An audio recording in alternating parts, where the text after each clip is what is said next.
Our mate Fitzy, Joel Fitzgibbon, has dropped the C-bomb on Albo, and boy, hasn't he dropped it effectively. He's raised the word coal. God bless him. Quite an amazing turn of events in the Labor ranks.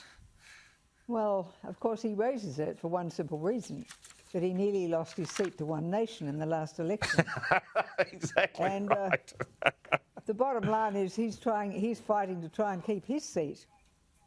The result is there are other seats in the Hunter that are also under threat because of the fact that the people who live and work in those areas depend on coal for a living. Many of them. And, of course, the Labor Party was supposed to represent the worker, but they've long since given up on that.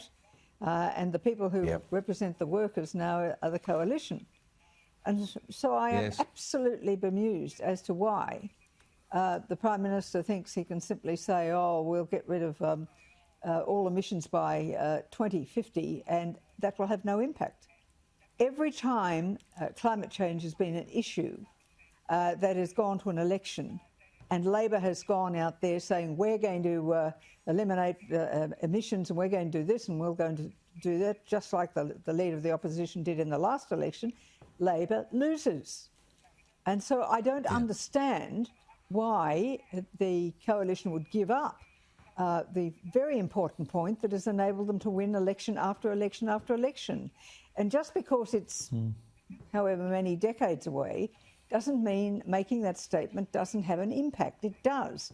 I've said again and again, once it's said, it'll be referred to everywhere, it'll go into the public service, people will be working on policies for it. It becomes its own fulfilling statement.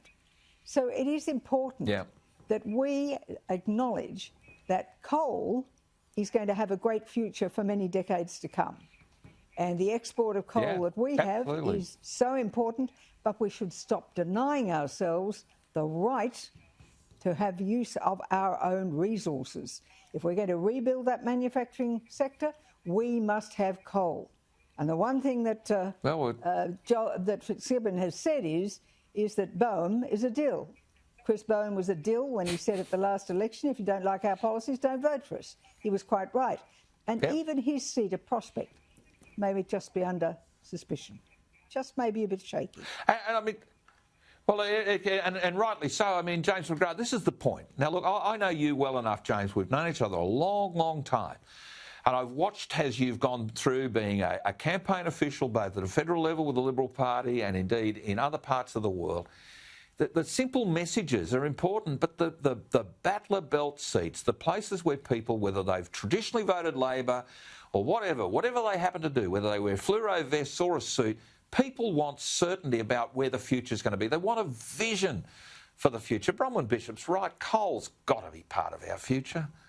Coal is part of our future, and I can't believe we're talking about this. It has to be part of our future, not just because of what it does in terms of our energy supply, but because of jobs, especially here in Queensland. Absolutely. And we've had Anthony Albanese wandering around Queensland in the last few days like a retired hat salesman. No, more hat than cattle is what they say. Well, look, I don't know I don't know what he's been saying or what he's been doing, but you know what I say?